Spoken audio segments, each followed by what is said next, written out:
অবশ্য 47 না হলে 71-এর ওই মানচিত্র আমরা পেতাম না, আবার 71 না হলে এই রাষ্ট্রকে মেরামত করার জন্য 24 আমরা পেতাম না।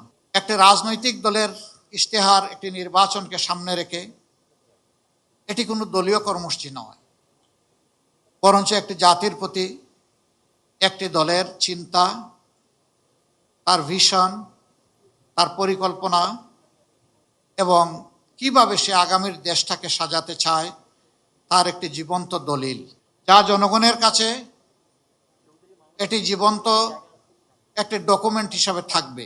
রাজনৈতিক দলগুলা যে ইশতেহার প্রকাশ করে থাকে, কার্যত সমাজের প্রতি এটি তাদের দায়বদ্ধতা এবং অঙ্গীকার। 5 বছর যদি জনগণ তাদেরকে দেশ পরিচালনার সুযোগ দেয়, তাহলে জনগণের অধিকার রয়েছে ইশতেহারের প্রত্যেকটি পয়েন্ট দিন, সপ্তাহ, মাস এবং বছর গুণে ওই দলের কাছ থেকে আদায় করে নেওয়া, বুঝে নেওয়া। এটা জনগণের অধিকার। আমরা সেই অধিকারটাই তুলে দিতে আজকে এখানে দাঁড়িয়েছি। আমরা এমন একটা বাংলাদেশ গড়তে চাই যে বাংলাদেশের প্রত্যাশা, আমি বিভিন্ন শ্রেণী পেশার মানুষজন যাদের কথা বললাম, তারা যেটা প্রত্যাশা করেন।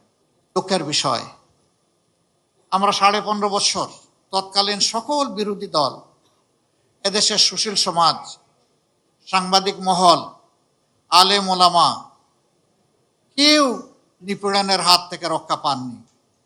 আমরা মজলুম ছিলাম। কিন্তু 5 আগস্টের পর অনেকেই অতীতের স্মৃতি মনে হয় যেন আমরা ভুলে গেছি। আমরা যদি স্মরণ রাখতাম, তাহলে জুলাই যোদ্ধাদেরকে আমরা কলিজার ভিতর থেকে আমরা তাদেরকে সম্মান করতাম, ভালোবাসতাম, তাদের আকাঙ্ক্ষাকে ধারণ করতাম, কনসিভ করতাম, আর তাদের আকাঙ্ক্ষা বাস্তবায়নে নিজেরা অঙ্গীকারবদ্ধ হয়ে এগিয়ে আসতাম।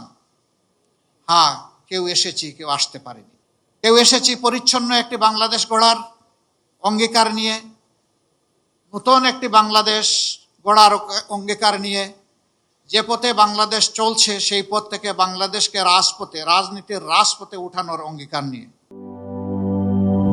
জীবনের সাথে চলে hi fi, all time healthy life.